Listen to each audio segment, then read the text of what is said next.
Hello दोस्तों, कैसे हैं आप लोग। आज हम लोग ज्योग्राफी की अपनी इस पहली क्लास में ज्योग्राफी के सिलेबस के बारे में डिस्कशन करेंगे। जितने भी वनडे एग्ज़ाम होते हैं उन्हीं को ध्यान में रखते हुए इस क्लास को डिज़ाइन किया गया है। जैसे हाल ही में लेखपाल में अभी क्या हुआ है कि उन्होंने क्लियर कर दिया है कि ज्योग्राफी से हम 5 क्वेश्चंस पूछेंगे। ऐसे ही यूपी एसआई हो गया या कांस्टेबल हो गया, या यूँ बोले जितने भी वनडे एग्ज़ाम में अगर जीएस आ रही है तो ज्योग्राफी से क्वेश्चंस आते ही आते हैं। और ज्योग्राफी बड़ा लेंदी सब्जेक्ट है, लेंदी के साथ साथ इंटरेस्टिंग भी है। तो हमें अपने क्या है कि वनडे एग्ज़ाम के हिसाब से इसमें पढ़ना है, वनडे एग्ज़ाम के हिसाब से पढ़ना है। और क्लास में उन्हीं टॉपिक को सेलेक्ट किया गया है जो वनडे एग्ज़ाम के हिसाब से फ्रूटफुल है। ठीक है, तो आज की हम इस क्लास में सबसे पहले सिलेबस का डिस्कशन करेंगे, क्योंकि किसी भी परीक्षा को निकालने का सबसे जो पहली शर्त है वो यही है कि हम जिस परीक्षा की तैयारी कर रहे हैं उसका हमें सिलेबस पूरा पता होना चाहिए। तो आइए स्टार्ट करते हैं, ज्योग्राफी के सिलेबस का डिस्कशन करते हैं। तो ये जो हमारी ज्योग्राफी है,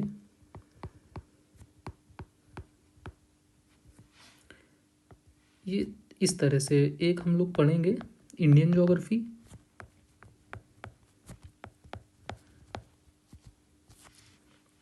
इसी को बोलेंगे भारत का भूगोल।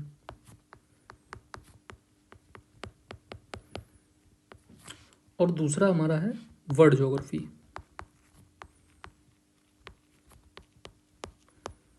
इसको हम लोग बोलेंगे विश्व का भूगोल।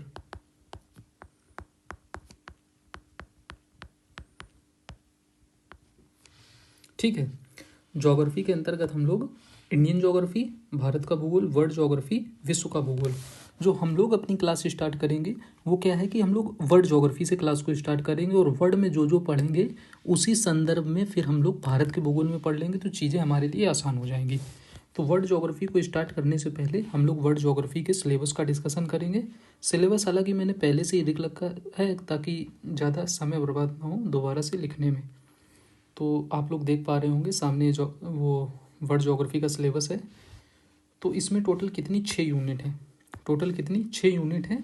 और इसमें सब टॉपिक्स हैं जो हमारी परीक्षा की दृष्टि से इम्पोर्टेंट रहेंगे। 6 यूनिट, जिसमें से यूनिट 2 और यूनिट 6 मोस्ट इम्पॉर्टेंट है। यूनिट 2 और यूनिट 6 मोस्ट इम्पॉर्टेंट है। और इसके बाद ये जो हमारा astronomy, geomorphology, oceanography, climatology, human geography, world mapping and regional geography. Astronomy को ही खगोल विज्ञान बोलते हैं। तो इसमें हम लोग क्या पढ़ेंगे, इसमें हम लोग सोलर सिस्टम को पढ़ेंगे, इसमें हम लोग सोलर सिस्टम को पढ़ेंगे, ब्रह्मांड वगैरह। ठीक है, अब हमारा जो यूनिट सेकंड है जियोमॉर्फोलॉजी, ये सबसे ज़्यादा इंपॉर्टेंट यूनिट है। तो इसमें हम लोग जो पहला टॉपिक है वो पढ़ेंगे पृथ्वी की आंतरिक संरचना।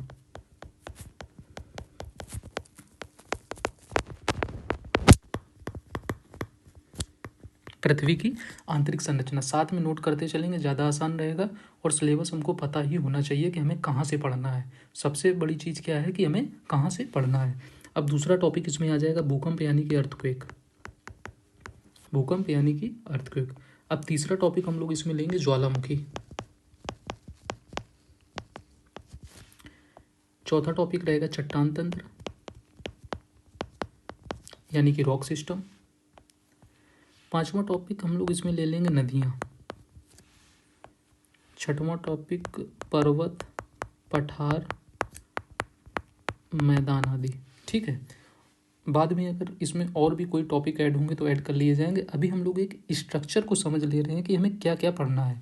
अब आप लोगों का क्या काम बनता है, आप लोगों की भी तो कोई रिस्पॉन्सिबिलिटी बनती है। तो आप लोगों की क्या रिस्पॉन्सिबिलिटी बनती है कि ये जो सेकंड यूनिट है जियोमॉर्फोलॉजी, सेकंड यूनिट जियोमॉर्फोलॉजी है यानी कि भूआकृति विज्ञान। इसमें जो टोटल मैंने 1 2 3 4 5 6 टॉपिक्स बताए हैं। तो प्रीवियस ईयर देखना है, जिस भी एग्ज़ाम की आप तैयारी कर रहे हैं, जिस भी आप एग्ज़ाम की तैयारी कर रहे हैं उसका प्रीवियस ईयर आपको देखना है, यानी कि PYQ देखना है। और उसमें देखना है कि इन 6 टॉपिक से पृथ्वी की आंतरिक संरचना, भूकंप, ज्वालामुखी, चट्टान तंत्र, नदियाँ, पर्वत, पठार, मैदान, इनसे कितने क्वेश्चंस आए थे, किस तरह से क्वेश्चंस आए थे, क्या क्वेश्चन रिपीट्स भी होते हैं।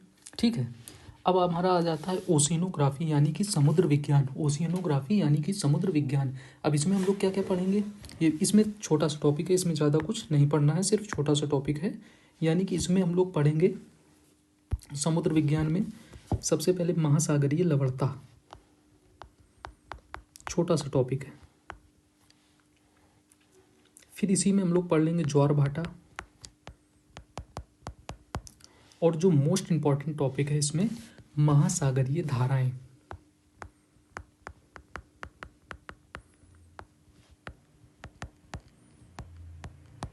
महासागरीय धाराएं, ठीक है। जैसे अटलांटिक महासागर, हिंद महासागर। अब प्रीवियस ईयर में अब अगर आप देखेंगे तो पूछेगा ये कौन सी गर्म जल धारा है, कौन सी ठंडी जल धारा है, तो इस तरह से क्वेश्चंस पूछता है। तो महासागरीय धारा ये इंपॉर्टेंट टॉपिक है, इसको हम लोग पढ़ेंगे। लवणता, ज्वारभाटा पढ़ लेंगे, लेकिन परीक्षा की दृष्टि से कभी कभी क्वेश्चन इससे पूछ देता है, तो कुछ भी छोड़ना नहीं है, क्योंकि कब कहाँ से क्वेश्चन आ जाए कोई पता नहीं है। अब जो हमारा चौथा यूनिट है क्लाइमेटोलॉजी, यानी कि जलवायु विज्ञान, इसमें हम लोग सबसे पहले पढ़ेंगे वायुमंडल, पवने, जेट धारा और चक्रवात, ठीक है। चक्रवात जो है करंट से रिलेटेड भी टॉपिक रहता है। मानव भूगोल में हम लोग क्या है कि जनसंख्या और जनजातियों के बारे में पढ़ लेंगे। अब जो हमारा ये जो छठवां टॉपिक आ रहा है, यानी कि छठवां यूनिट आ रहा है, ये मोस्ट इंपॉर्टेंट यूनिट है। इसमें हम लोग 7 कॉन्टिनेंट के बारे में अलग से पढ़ेंगे, ठीक है। 7 कॉन्टिनेंट्स के बारे में अलग से पढ़ेंगे, यानी कि महाद्वीप के बारे में। अब महाद्वीप के बारे में हम लोग को क्या पढ़ना रहेगा, उसमें भी पर्वत, पठार, नदियाँ या कोई जनजाति वहाँ मिल रही है, इस तरह से पढ़ लेंगे। टोटल 7 महाद्वीप, यानी कि अंटार्कटिका, ऑस्ट्रेलिया, अफ्रीका, दक्षिण अमेरिका, उत्तर अमेरिका, यूरोप, एशिया, इन 7 कॉन्टिनेंट के बारे में पढ़ना है। और समुद्र विज्ञान में कुछ जैसे जल संधि वगैरह पूछ लेता है, तो इसको वहीं पर देख लेंगे, वहीं पर निपटा लिया जाएगा, ठीक है। ये हमारा क्या है, वर्ल्ड ज्योग्राफी का सिलेबस है। वर्ल्ड ज्योग्राफी का सिलेबस है, जिसमें से जियोमॉर्फोलॉजी यानी कि भूआकृति विज्ञान, और जो छठवीं यूनिट है world mapping and regional geography, ये मोस्ट इंपॉर्टेंट है, ठीक है। तो ये तो हमारा वर्ल्ड ज्योग्राफी का सिलेबस हो गया। आज अपनी इस क्लास में हम लोग कुछ बेसिक चीज़ों को कवर कर लेते हैं, जिससे आगे जब क्लास करेंगे तो दिक्कत नहीं होगी, क्योंकि बार बार वही टर्म आएंगे तो कन्फ्यूज़न क्रिएट होगा। तो आज कुछ बेसिक चीज़ों को हम लोग कर लेते हैं। जो नया टॉपिक है, यानी कि पृथ्वी की आंतरिक संरचना, इसको हम लोग कल की क्लास से स्टार्ट करेंगे। आज सिर्फ कुछ बेसिक चीज़ें, और बेसिक चीज़ों में भी क्वेश्चन बनते हैं। तो कभी कभी क्या होता है कि बहुत बेसिक सा क्वेश्चन आ जाता है, वो हमारा गलत हो जाता है, तो उसको भी गलत नहीं होने देना है। तो बेसिक चीज़ में आज हम लोग क्या समझेंगे, अक्षांश और देशांतर रेखा क्या होता है।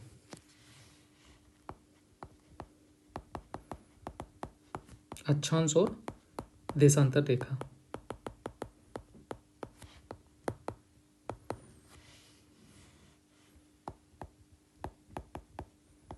Latitude and longitude. अक्षांश रेखा और देशांतर रेखा, लैटिट्यूड एंड लॉन्गिट्यूड। अक्षांश रेखा को ही इंग्लिश में लैटिट्यूड बोलते हैं, और देशांतर रेखा को इंग्लिश में लॉन्गिट्यूड बोलते हैं। अब इसको हम लोग फिगर के माध्यम से समझेंगे तो ज़्यादा अच्छा समझ आएगा, ठीक है। अब ये देखिए फिगर 1, नीचे लिख दे रहा हूँ फिगर 1, ठीक है। अब जो फिगर 1 आप देख रहे हैं, इसमें जो डॉट डॉट सी ये लाइन है, ये वाली, इसको क्या बोलेंगे, 0 डिग्री। इसको क्या बोलेंगे, 0 डिग्री।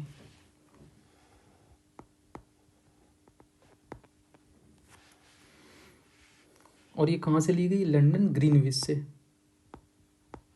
कहाँ पर है, लंदन ग्रीनविच, ठीक है। ये जो 0 डिग्री है, ये कहाँ पर है, लंदन ग्रीनविच। और ये जो इस तरह से आप ये जो रेखाएं देख रहे हैं ना, ये वाली खड़ी रेखाएं, इसी को हम लोग क्या बोलते हैं, लॉन्गिट्यूड। लॉन्गिट्यूड, यानी कि इसको हम लोग क्या बोलेंगे, देशांतर रेखा। देशांतर रेखा, ये 0 डिग्री है। ये जितनी भी ये खड़ी लाइन है, इसको हम लोग क्या बोलेंगे, इसको बोलेंगे देशांतर रेखा। अब ये एक तरह से ग्लोब है, ग्लोब है। ग्लोब में जो ये है, ये 0 डिग्री, ये कहाँ से ली गई, ये लंदन के ग्रीनविच से ली गई है, ठीक है। और ये जो खड़ी रेखा है, इसको ही हम लोग देशांतर रेखा बोलते हैं। अब टोटल देशांतर रेखा की संख्या कितनी है, तो टोटल देशांतर रेखा की संख्या 360 है। टोटल देशांतर रेखा की संख्या कितनी है, 360 है। अब अब ये जो 0 डिग्री है, ये वाली,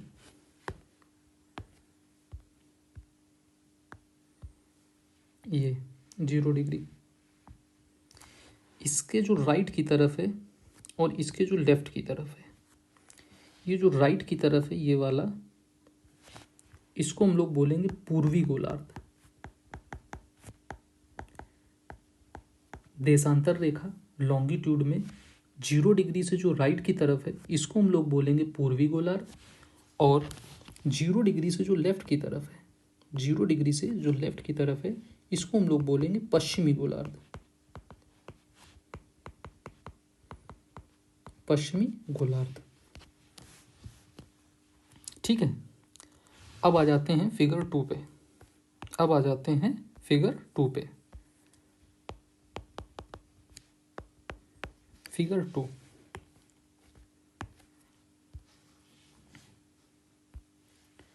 फिगर 2 में देखेंगे ये जो डॉट डॉट सी लाइन है ये है 0 डिग्री।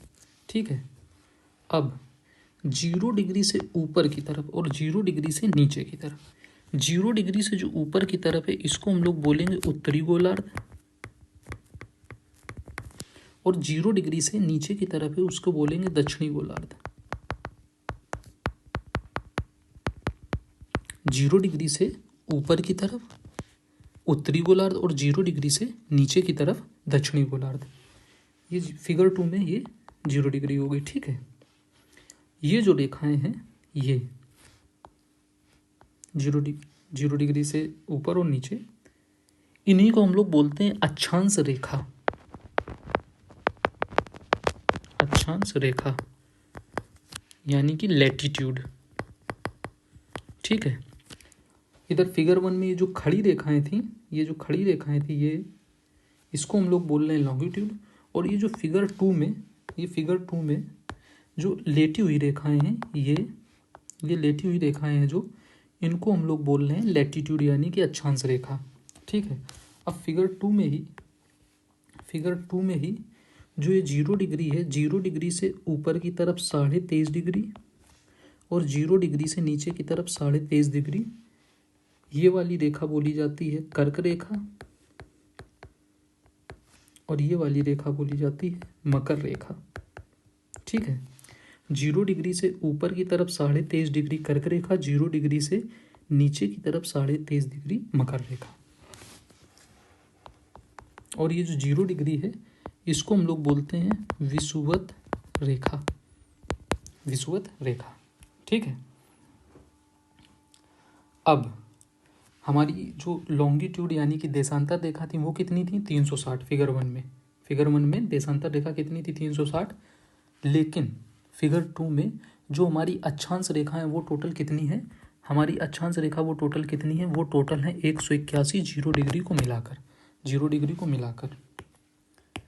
अब एक क्वेश्चन ये बनता है कि सबसे लंबी अक्षांश रेखा कौन सी है? तो सबसे लंबी अक्षांश रेखा ये जो 0 डिग्री है ये है, यानी कि विषुवत रेखा। सबसे लंबी रेखा कौन है? विषुवत रेखा है। सबसे लंबी रेखा कौन है? विषुवत रेखा है। तो अब अगर प्रश्न की बात करें तो यहाँ किस तरह से प्रश्न पूछ सकता है? देखिए, अक्षांश रेखा, देशांतर रेखा ये तो हमें पता होना ही चाहिए, लेकिन अब इसमें भी किस तरह से प्रश्न बन सकता है? तो सबसे पहला तो पूछ सकता है कि ये जो देशांतर रेखा है ये 0 डिग्री वाली लॉन्गिट्यूड वो कहाँ से ली गई है? तो लंदन के ग्रीनविच से। ठीक है, अब दूसरा प्रश्न, ये जो कर्क रेखा है कहाँ है? उत्तरी गोलार्ध में है कि दक्षिणी गोलार्ध में है?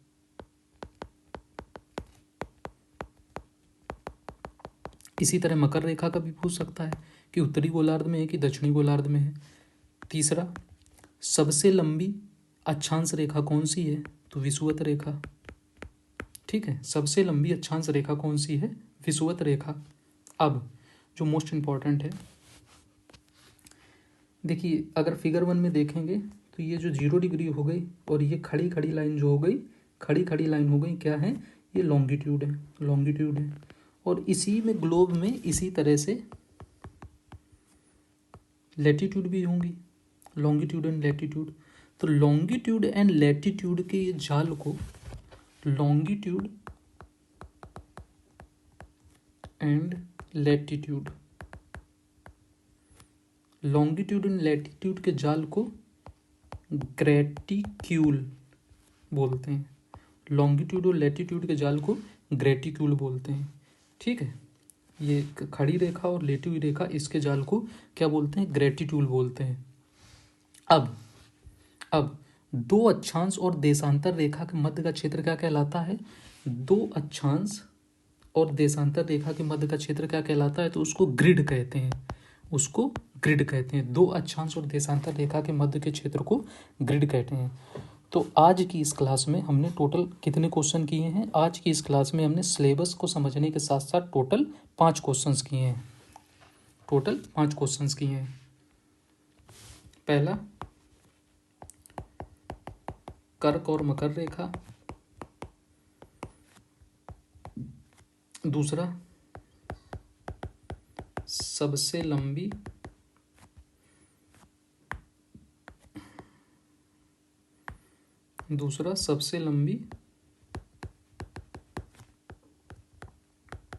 अक्षांश रेखा।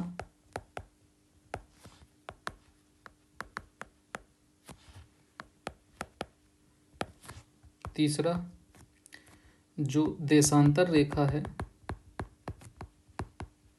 यानी कि 0 डिग्री, कहाँ से ली गई है? लंदन के ग्रीनविच से। चौथा,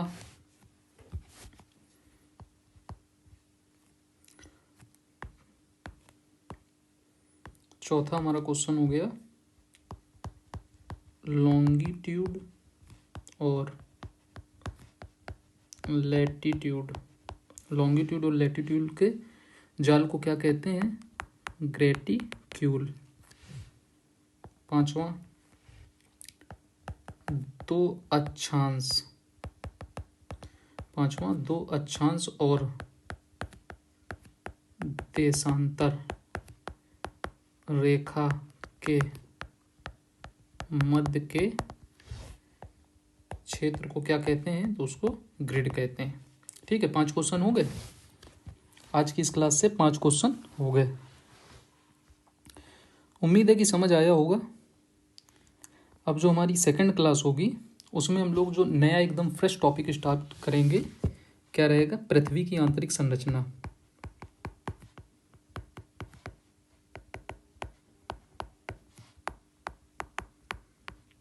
पृथ्वी की आंतरिक संरचना काफ़ी इंटरेस्टिंग टॉपिक रहेगा।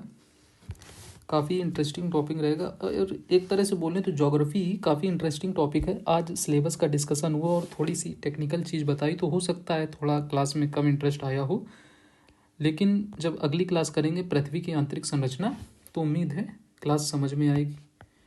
और जितने भी एग्ज़ाम में क्वेश्चंस आएंगे उससे रिलेटेड, तो पूरी संभावना है कि आप लोग मैक्सिमम से मैक्सिमम क्वेश्चंस अटेंड कर पाएंगे।